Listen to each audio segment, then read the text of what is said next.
Click the link in the description below to receive our free Building Mental Muscle newsletter, and for a limited time, get these 10 classic best-selling Law of Attraction books for free.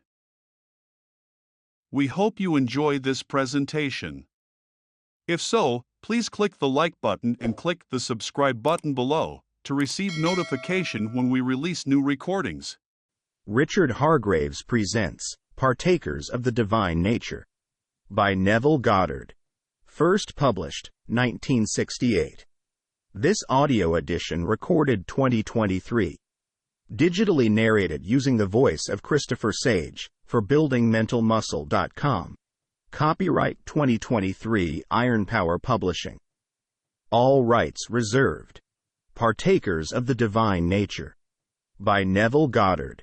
In the second letter of Peter, we are told that he has granted unto us his precious and very great promises, that through these we may become partakers of the divine nature. 2 Peter, chapter 1, verse 4.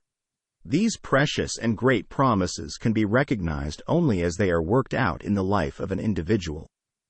These are the great and precious promises of God. Now tonight, let us take a good look at what is promised.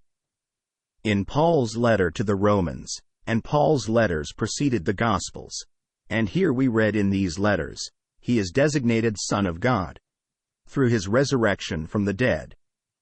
Romans, chapter 1, verse 4. In the same chapter he says, I am not ashamed of the gospel. It is the power of God for the salvation of everyone who has faith. Verse 16. Here he identifies the gospel with Jesus Christ, so when you read the word Jesus Christ, you could read the word gospel. So, when we read now in the Sermon on the Mount, think not that I am come to abolish the law and the prophets. I am not come to abolish them, but to fulfill them. Matthew, chapter 5, verse 17. We could read, think not that I, the gospel, came to abolish the Torah of Moses or the promises of God through his prophets, but to fulfill them. Can you substitute a person? Just take that out of your mind's eye, a being coming into the world, and see a plan coming into the world. See a story, and it's called the gospel. Can you see it being told you, and it's the most incredible thing in the world? All it asks of you is to believe it, actually, to believe it so that it may become the engrafted word. That it may actually engraft itself upon you through your belief. It will save you, from what? From this world of eternal death. It will awaken within you, and everything said in the gospel concerning a man, you will be the man. For the story takes a man to express it. It's the story of the power of God that will raise the individual who hears it and accepts it, and will raise him from this eternal death into everlasting life. But he will not only be raised to that infinite state, he will partake of the divine nature. He will be God himself. That's God's story. For the word gospel, which means good news, is the gospel of God. So here, when we are told that he is raised, who is raised? We are told Jesus Christ is raised. He is designated Son of God in power through his resurrection from the dead, Jesus Christ our Lord. Then in the same chapter, the first chapter of Romans, he makes that statement, I am not ashamed of the gospel. It is the power of God for salvation for everyone who has faith. So here, he equates one with the other. So, one is a person. We speak of Jesus Christ, and you think of a person. I speak of the gospel, and you think of a book, you think of a story, and yet he tells us it is one. If you could only believe for one moment, it is a story that is being told to the world.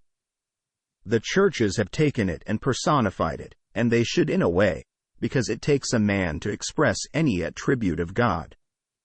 And this is God's story of good news. So, you are the man, whether you be male or female, you are that individual who must first hear the story, consent to it, believe it, and allow it to engraft itself upon you. As it engrafts itself upon you through belief and you have faith in it, then one moment it erupts, and then the entire story is told in the gospel concerning a man called Jesus Christ unfolds in you, and you are he, the redeemed. But now you are power, you are a creative power, one with the divine nature. No longer moving from side to side as we are in this world, not knowing what it's all about. When it happens to you, this is what you do. You say, I do not come to abolish the law and the prophets, I come to fulfill it. It's a story now completely erupting within you, and you see the entire story differently. The first thing you say. When I say the first, I mean among the first. You spiritualize the Torah. You have heard it said of old, you should not commit adultery. Exodus, chapter 20, verse 14. But I say to you that any man who looks lustfully upon a woman has already committed the act of adultery in his heart with her. Matthew, chapter 5, verse 27. But don't stop there. You take every statement of the Old Testament concerning a command and you spiritualize it. Now here is one. You shall not boil a kid in its mother's milk. This in the 23rd chapter of Exodus, verse 19. Now that statement taken literally has enslaved a large section of our world for 6,000 years. You go into an extremely Orthodox Jewish home or go into a restaurant, a kosher restaurant, or a delicatessen, and you could not have anyone there serve you any product that came from the cow, a dairy product, milk, butter, cheese, if at the same time you order meat. If you say to someone, having ordered a piece of meat in a sandwich, put a little butter on the bread for me, well, they'll think you're insane. Not in this restaurant, not in this house. You would not have milk served at the table in any Orthodox kosher home if you had meat served. That's not on the table. You might today having had a new development called margarine made not from the product of the cow but made from the vegetable world, then they could serve that in lieu of butter. But you would not have anything from the dairy served when meat is served. You shall not boil a kid in its mother's milk. That's a statement. Now, when this story erupts in man, they see all the commandments differently. Here is an interpretation of it. The kid, like the lamb, has always been used as a sacrificial animal. Everything in my world is my kid. I brought forth everything in my world, good, bad and indifferent, but everything. Now there are certain things in my world I would like to get rid of, just leave behind. I should sacrifice it. That's the purpose of that kid. My attention keeps it alive. Well, milk keeps the child alive, so attention is the milk. So, I pay attention to the unlovely parts of my world, and I wrestle with it. I steep myself in it morning, noon and night, and I am boiled in it. If I continue paying attention to what I do not want, I keep it live in my world. I am called upon to sacrifice it, but not to boil it in its mother's milk. Well, I am its parent, I gave it birth. The unlovely thing in my world I gave it birth. And so now as it erupts within the individual. The true meaning of these wonderful statements of the Old Testament. But they were all to be taken psychologically. Man did not realize he was living in a psychological world, in a world of imagination. So, he takes only one statement, that which would fit every man in the world. For any man worthy of the name looked upon woman and unveiled her in his mind's eye and had an affair with her in his mind's eye, and that was the act. Now, he restrained himself because of his training. He was trained differently, that you cannot do these things. Or he might have been restrained based upon fear. He contemplated the consequences of his act, and he restrained the impulse. But here comes one in whom it erupted, and he took the law and interpreted the law psychologically. They never heard that before. They thought if I restrain the impulse, well then, that's enough. I can go through life every morning, noon and night unveiling every woman in the world and having in my mind's eye an affair. And that's all right, because I didn't perform the act. Now that restraint could have been based upon fear, based upon cowardice, based upon contemplating the consequences, and he didn't want to be embarrassed in the presence of society. Numberless things could have restrained him. But he is told it is not enough. You performed the act at the moment that you imagined it. That's when you did it. So here, you take all the commands, everyone. Not only those that are in the 10, but the one I've just taken in the 23rd chapter of Exodus. Do not boil a kid in its mother's milk. So, all day long we are boiling the kid in the mother's milk. We're taking what we do not want in our world and paying all attention to it. That is the milk. And we are feeding it and keeping it alive. I should sacrifice that kid, which is the symbol of sacrifice, and take my attention away from it, and put it on something entirely different. Now up to a point you and I are free to decide and to act, up to a point. The action is all imaginal. I decide now what I want to be and I name it. You decide you want to be the biggest in your profession or to be this, that and the other and you name it. Having made the decision, you only act mentally. It's an imaginal act. You create the scene which would imply the fulfillment of that state, and you act it. At that moment you're over. You do not devise the means to fulfill it, you simply act. At that moment then consequences take over and consequences then create a new situation which now demands from you, well, a new decision. Because this is now a new challenge demanding of you a new situation, a new decision, a new act. And all you do is act. If you are honest with yourself, you will know after you have acted, although you do play certain parts in the unfolding drama, that you didn't do a thing about devising the means. You meet this one automatically, this one by chance, this one so, and then it all adds up and what you acted upon comes to pass. The whole thing comes to pass. But the minute it come to pass, then it confronts you with a new situation. Someone wants to be the biggest in the company, not knowing that it carries with it certain responsibilities. The minute he has assumed that he is now the head of the company, he forgets the consequences of that position. But he acts upon it, and he becomes the head. Then he is put aside as an individual, and then that creates a new situation. And he who dreamed upon it never dreamed that when he got it, he'd be confronted with all these problems upon which now he has to act. First, he must decide and then act. He either resigns because he feels he can't do it, or he believes he can do it. If he knows this law, he can do it because he will simply act as though he did it. So, he takes the law. He does not rub out the law. He said, I did not come to abolish the law and the prophets. I came to fulfill them, not to abolish them. So, the plan is in the man, and that plan is not only to fulfill by reinterpreting the law of Moses, but he reinterprets the promise of the prophets. Because man was expecting a man to come to save him, and it isn't a man who comes to save a man. It is a pattern. It is the gospel. It is the story. And the story is in man. He heard it and he believed it, and that story is in man, and then it erupts in man, and the entire drama concerning Jesus Christ unfolds in him.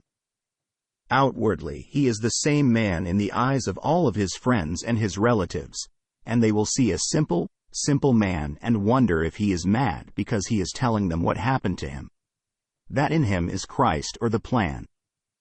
But they thought Christ was a person, and Christ is the plan. I am not ashamed of the gospel. It is the power of God for salvation for all who have faith. Now he defines Christ as the power of God. Well, if Christ is the power of God, as the same writer defines him in the first chapter of 1 Corinthians, now he defines him in the first chapter of Romans as the gospel. The gospel is the power of God for salvation. So here is the story. So I can tell you a story, the most incredible story in the world. You can't top the story of Christ. That a man dies and rises, that a man is crucified and then he rises, and now sits at the right hand of power. He now sits with the Creator of the world and is one with the Creator of the world. That he actually unfolded within himself all the promises. He has granted unto us his precious and very great promises, that through these we may actually become one with the divine nature. Well, the divine nature is God. I become one with it, or like it, no, one with it. By actually accepting this story, he transforms or refashions my lowly body to be of one form with his glorious body, and you rise. Outwardly you're the same being, and they know who you were. They think what you were you are, because they will not listen to what has happened within you. So you go to your little grave, and they will feel all right, so another friend has gone, and I miss him. They do not know the one who has gone while he walked among them. He has completely awakened from the dream of life. That he believed the story and it actually germinated within him, it erupted within him, and everything said in the story of a being unfolded in him, and he was that Christ. But they didn't recognize him. For Christ is not a little person who lived long since and is now remembered only by those who hear the story. No, he's a contemporary. You believed it. I heard it, and all of a sudden, when I least expected it, I realized who he really is. He was a pattern. He was the pattern man. He was the semen of God, the germ of God, the seed of God. When I heard the story, that was the word, and I was the land on which it fell, because I heard it with acceptance. Matthew, chapter 13. As I believed it, I received it, and then the whole thing germinates within me, and then suddenly it erupts. So here, you and I are free, yes, up to a point. In the world of Caesar, we can prove the same law. In the world of Caesar now, I'm free this very moment to make a decision. Even if I don't decide, that's a decision. Not to decide tonight. But you can decide. You say, I want to be. You name it. When you name it, then you must act. You act upon it. But you don't act physically, you act mentally. The whole drama is in your imagination. And so, I will now decide what I want to be, and in my imagination I will act. That's all I can do. That's as far as I can go. Then consequences will take over. Right from that moment they take over, and they will create a new situation.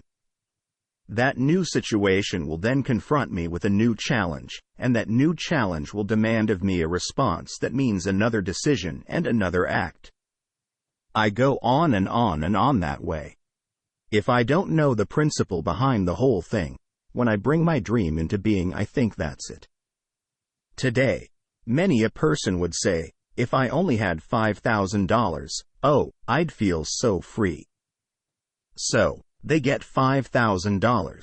That never satisfies. They want $50,000. So, they get $50,000, and that isn't good enough. Why? Because you always move up. Or mostly. So, I can tell you of a friend of mine in New York City now. In the days of vaudeville, he was an adagio dancer, strong, strapping. Short fella, but very strong. Then came the war, and he was drafted. When he came out, he'd gone beyond the point where he could go back into the... and vaudeville was gone anyway. He became a waiter, and he moved up to a maitre d', in a night spot in Greenwich Village. He began to come to my meetings, and he heard what I am telling you. He said, now I'm going to apply it. If I could only have $5,000. Well, in no time flat Victor got $5,000. The men came in, he was the maitre d', and they gave him tips. Well, the market was rising, but don't justify it that way. They gave him tips not only in dollars and cents because he gave them the best table and the best steak and this, that and the other, but they gave him tips on the market. In no time, Vic rose from his $5,000 that he got to $50,000, and finally Vic made $100,000. He wasn't satisfied. Yet if he could only get $5,000, that would be all that he wanted. And Vic in no time got $100,000. At least it was right there. He could have sold and realized $100,000. The market went this way, and Vic went from $100,000 to $50,000. Then he got panicky. I said, "Have you forgotten the market? Have you forgotten how this thing rose all in your consciousness?" So, he went back and kept on again. But I can't be there to remind him every second of time. When I go to New York, he never misses a meeting, and there he is to be reminded. But must I call him and write him and ask how are things going? I can only tell the story. I tell you who Christ really is.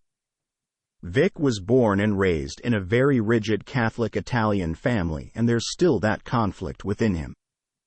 I can tell him from now, till the ends of time, that Christ is a pattern. Christ is the pattern man. You're a man. You don't want to unfold within you a monkey. It's not a pattern monkey. It's a pattern man. And God is man. He's making man in his own image, raising man to a higher level, and Christ is really a pattern, the pattern man. It's buried in you.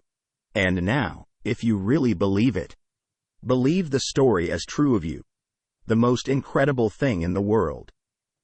What's incredible about it? Well, it's this.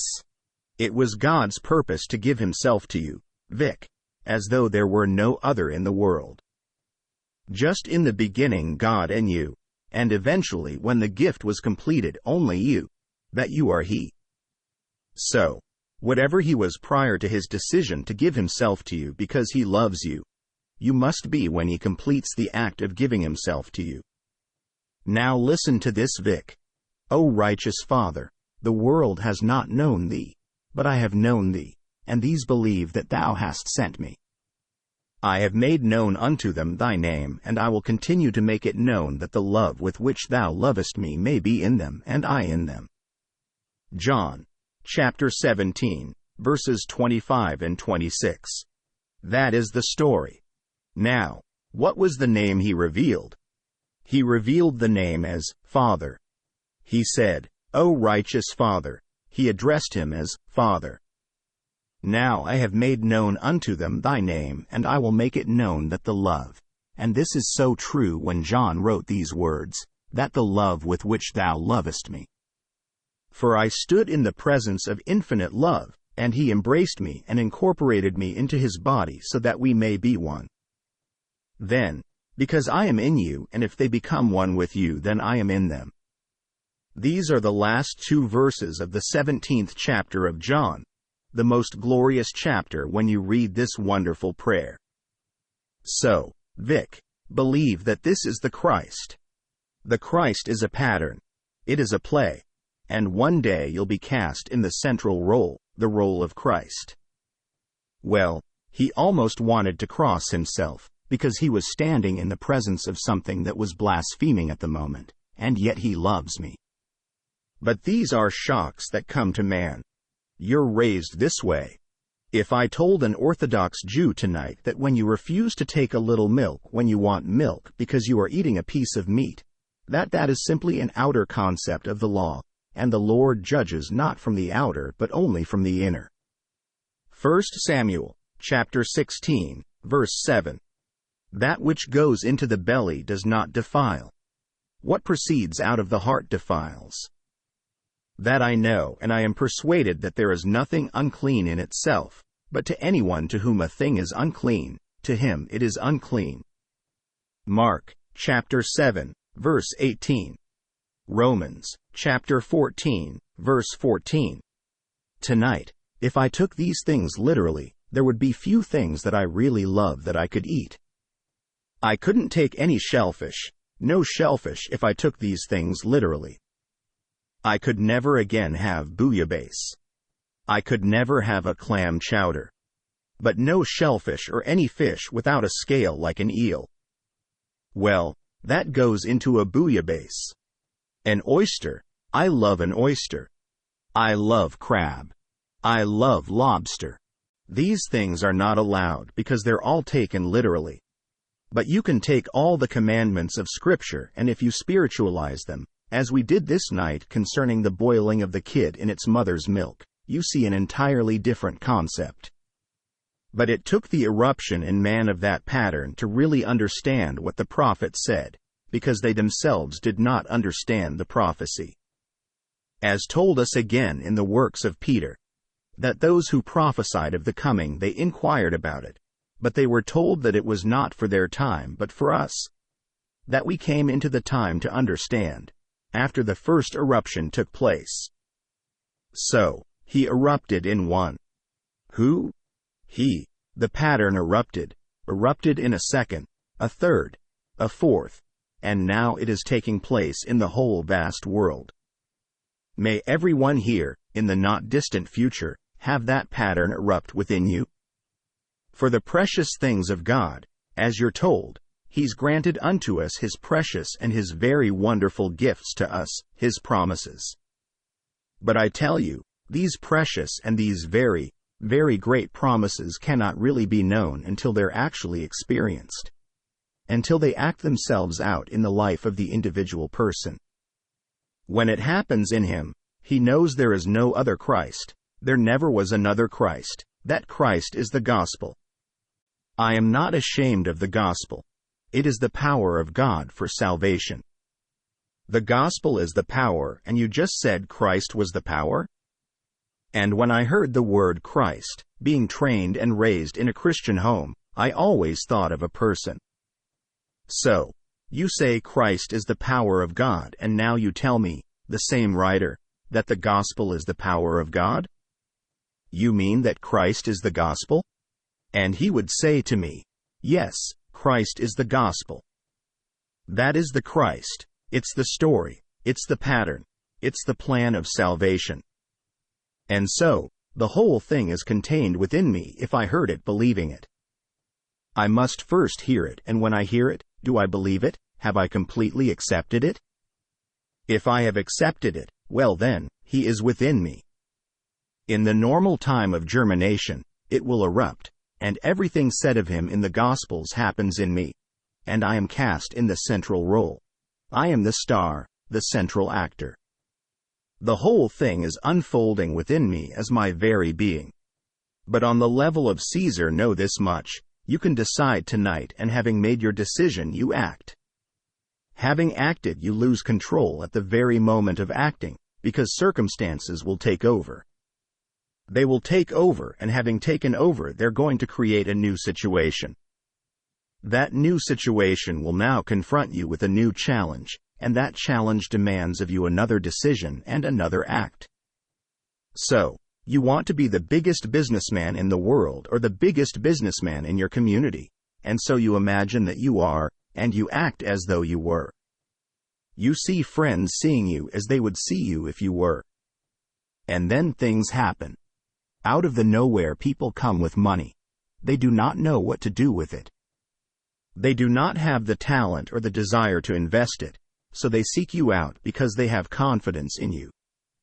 You use their money and you become exactly what you have imagined that you are. But that's not the end. More problems, more decisions. The minute you become that big, then you can't rest on your laurels. It means more and more decisions and more acts. But if you think you can rest, down you go. For this is life. So, in the world of Caesar, we can be anything we want. We first decide, and then we act in imagination, and then that's the end as circumstances take over. My brother Victor dreamed of being the biggest in the island. Well, he is the biggest, individually, but what headaches he has had since the beginning of his dream. None of his brothers know. Because I am not there constantly, we have a more intimate relationship when I go home, and he will tell me what he wouldn't tell those that he sees every day. First of all, he trusts them and loves them as brothers, but he can't trust them in business, because he feels they know nothing. As far as he is concerned, if he actually voiced his opinion, I won't fire you from your very expensive jobs because you're my brothers, but I could replace you tomorrow with a far greater brain, but they aren't my brothers." That's what he would tell them, because I know he's implied that to me, but they're brothers. And so, I asked him one day, "Why don't you give responsibility to my brother Cecil and to Fred and to Colin?" He said, "I can't. They're not qualified to do it, and I've done it so long before they came into the business. I don't feel that they could do it. They'd lose the business." So here, what problems after he made his dream come true? Because the thing is still growing, he has to keep on acting and let it grow, and act and then let it grow. But when circumstances take over, what nights he hasn't slept. Goodbye. You get a cable from Australia, a ship is leaving, and it's refrigerated. But you can't get a refrigerated ship every day of life. There were so few many years ago, just one in hundreds. Well, coming that distance, you couldn't bring butter or meat unless you had a ship that was refrigerated. Well, suddenly in 24 hours he has to cable. If you can use 50 tons of butter or 50 tons of lamb, we have a buy. A fraction of a penny is the buy. A penny would be a fantastic buy, but say a half a penny in buying 50 tons. But they draw against you before the ship leaves the harbor of Australia, and it comes thousands of miles across the Pacific, through the canal, into the Caribbean. Here, thousands of miles and therefore almost a month in coming. Well, they have your money before the ship leaves. Now where to move for $250,000, overnight, because it has to be paid out before the ship moves. He knows that when it arrives, he will unload it at a great profit. It will take time, but the profit is there. But then you're frozen and the mind is all a sea. So, he has lived that sort of a life. But he loves it. He likes dreaming noble dreams in business and then acting this way. Now we love each other dearly and we have much in common, and yet so little in common when it comes to his passion in life, which is business, and my passion, which is the Word of God. He thinks I am completely insane doing this with no returns when he gets such returns. But his returns are in the world of Caesar, and he can't take it with him, and my returns are in eternity, and I take it with me. I don't need any bank book when I leave here, because it is the power that you take with you. And here Christ is the power of God. Well, the gospel has completely awakened within me. I've experienced every aspect of the gospel. The gospel is described as the power of God for salvation. "I am not ashamed of the gospel," said Paul. "It is the power of God for salvation for everyone who has faith." Well, the whole gospel has awakened within me. You could take me now and actually let me tell you the story as I've tried to tell it and have tried to write it, and that's the story. Everything said in the story concerning his birth, with witnesses, with everything. Where I can actually claim I am the Father because the Son called me Father. The only Son called me Father. Psalm, chapter 2, verse 7. So, the entire story has unfolded within me, and I take that with me. And the story is the power of God. So, when I move from this little garment and take it off, I am the power of God. I am one with the nature that is the divine nature. But to Vic that doesn't mean a thing. He will say to me, "Well, can you draw a check tonight and have it honored for X number of thousands?" And I will say no. But you see he can. Well, I can't blame him. He has had his dreams and he's made them come true, so he has exercised this power on a certain level, on the level of Caesar. And fortunately, it erupted within me and exercises itself on an entirely different level. So here tonight, let me tell you the story is true, true beyond the wildest dream of man. And when it erupts within you, you will spiritualize all the commandments and they'll make sense. You will not have to simply go along with any outside conformity, that you will not have to deny yourself this, that and the other at a table because you interpreted the law on a literal level in a certain manner. You will eat anything before you if it satisfies you. When I was a strict vegetarian for 7 years, I went to Toronto and my friend who was our host. I was in her home, and she could ill afford the meal that she put down that night, a lovely salmon. She really didn't have much, in fact she had little, but I was her son's friend in New York City, and he worked for the New York Times.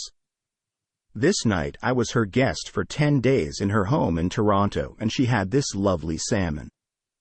Well, I had never had salmon in 7 years.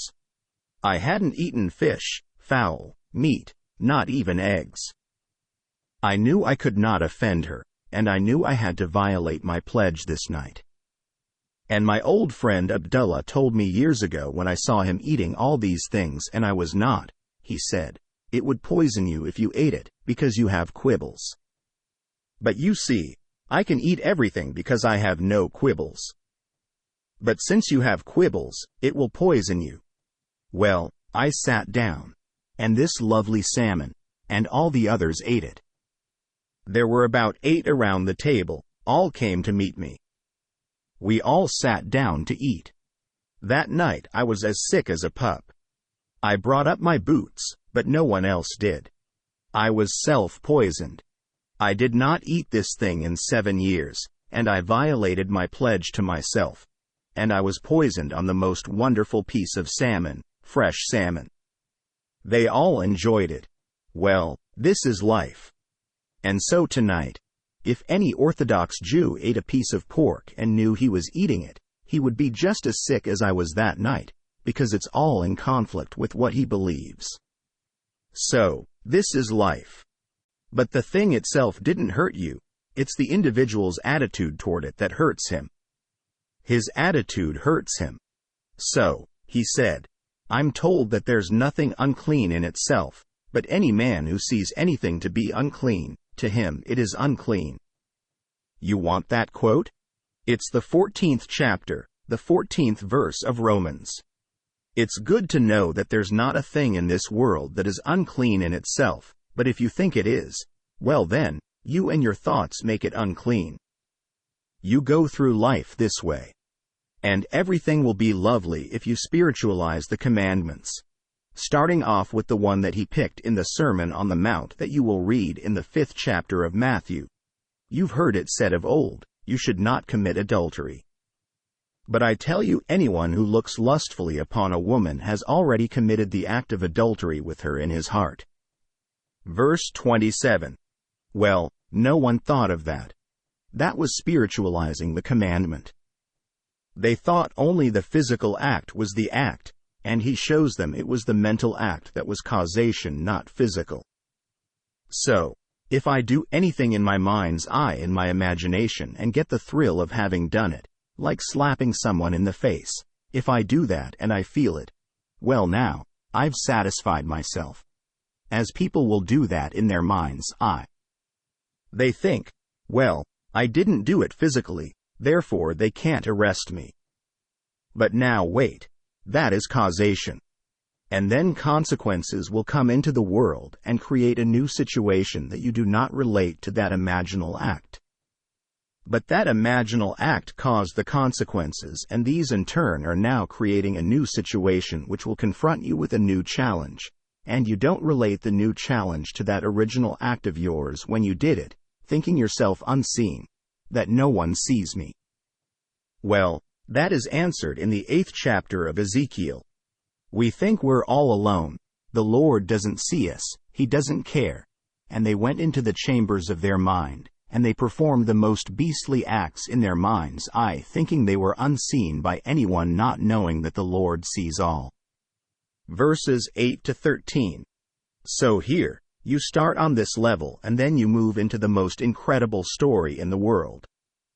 You hear it and you believe it, you accept it, and now it's grafted upon you. The engrafted word. Then suddenly one day it erupts, and you are the central figure, and then you know who Jesus Christ is. You look into the mirror the next morning at the same being. You shave the same being. You have all the limitations. Your bank account hasn't grown any bigger, there's no bigger deposit, The bills are still coming in. And yet you are Jesus Christ. You are the Lord Jesus Christ who brought the whole vast world into being. And here you don't have 1 penny more than you had the day before in your deposit, confronted with all the problems in the world. And yet the whole pattern unfolded within you. No one can see it, and few will trust you to the point of believing it, because they are still conditioned by a personal Christ, and you are not He. It is another being, painted like the great artists have painted. So, depending upon your racial background, you'll say, "Show me them all, because there are about 46 of them." Let me pick out the one. Because there are at least 46 in the library in New York City, I've seen them. So, which one would I pick, the blonde fella or the brunette or the other one? Because all of these are supposed to be authentic pictures of Jesus Christ, but certainly you are not among them. And so, because you are not among them, don't give me that. I'll pick one of these and hang him on the wall and still have an external Christ and know nothing of the true Christ that is buried within man as a pattern. It's the story called the Gospel, which is called the good news of God, the good news of redemption. So, this year, just a matter of 2 weeks away, 1 billion Christians will observe the day and know nothing of the mystery. That goes from the Pope down, because he could not be saying what he is saying tonight that comes into the print, giving his signature behind it and know the story. You could not be that deceitful. So, I will say, forgive him 100% because he doesn't know. He's elected to that position just as Mr. Nixon is elected to his position. It's a political position under the mask of religion. So, it's a powerful land. Mr. Nixon will represent 202 million of us. The Pope represents 500 million Catholics. It's a far bigger empire, and like all empires, they have tremendous responsibilities in the world of Caesar. And so, I say he doesn't know. If he knew, he would not be there. He would be possibly in the same faith, but a great theologian buried away, unknown.